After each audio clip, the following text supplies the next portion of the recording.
Welcome to the podcast, voted one of the best in the market research industry in both 2019 and 2020. This is Research Business Daily Report, the only daily video research report for the last 10 years that looks at one top story that we think is important to members of the research industry.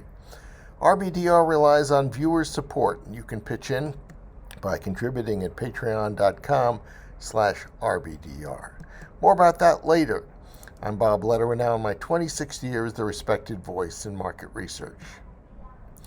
We hope that you did not miss InnovateMR's recent appointment of Lisa Wilding-Brown to the post of CEO of the 7-year-old company. It was noteworthy that Lisa was elevated to the very top position of the research organization and not just the COO role, meaning that she has full responsibility for all aspects of the business, not just day-to-day, because she's responsible to the board of directors and the CEO reports directly to her.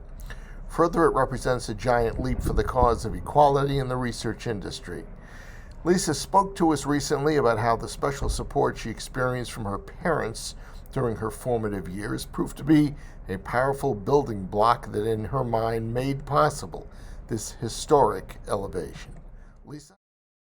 I think my childhood, like anyone else, is so critical in really determining who you become as a working adult. I grew up in a family that prides itself on having a really strong work ethic.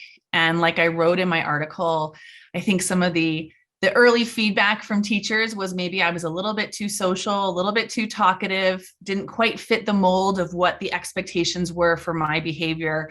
But my parents always really, I think, reinforced with me to be authentic, to be true to myself, and to see some of the feedback that teachers were giving me as almost a benefit, an asset to who I was as an individual, not a deficit or something that needed to be corrected.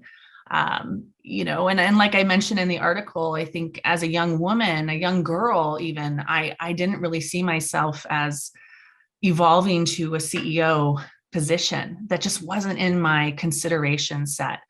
But what was that hard work is really the path for success. And there, like my parents taught me, there are no shortcuts in life. You have to put in the work, you have to grind, and you really have to be consistent and dependable. And I think as I made my way into the market research space, which like many of us is kind of by accident, I didn't go to college for marketing research. I went for journalism and international relations. Back when I was growing up and going through college, I thought I wanted to go into broadcast journalism. So that didn't happen. But I've often said, there are a lot of parallels between that line of work and what I do here. I think at the heart of that, it's all about being really curious and really empathetic to the people that you're interacting with and trying to understand their perspective and their point of view. And so I really enjoy that part of my personality. I think it's important. I think, like I mentioned as well in the article, social intelligence, emotional intelligence, those things are, for the most part, I think really undervalued. But for me, it's really the heart and the foundation on how we connect with people. And if you can't connect with people and interact with them and understand where they're coming from, it can be really difficult to get anything accomplished, let alone run a business and scale a business to the next level. So I'm really excited that I have this opportunity, and I'm excited to, I think, also provide an example for women to look at in the industry, whether they're just starting their career or on their path. They can look to me and other female leaders in the industry and really say, you know what, that's possible. I can attain that. I can reach for that and create a path to get to that place. Once again, our congratulations to Lisa on this historic promotion. That's a wrap on today's Research Business Daily Report. As we mentioned at the start of today's RBDR, we hope that you will become an RBDR Patreon supporter.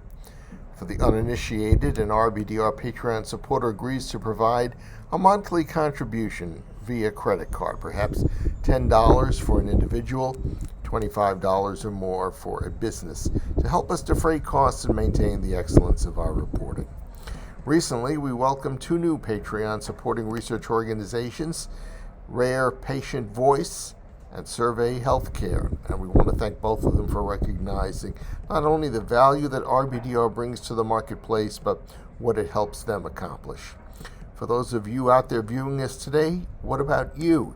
Do you watch RBDR with any regularity or even once in a while? Perhaps, I say perhaps, you're taking us for granted. So please visit RBDR's exclusive crowdfunding platform at patreon.com/RBDR and select whatever level of support is comfortable for you. Whatever it is, we thank you in advance. We hope that you have a good research day and that we'll see you back here with us tomorrow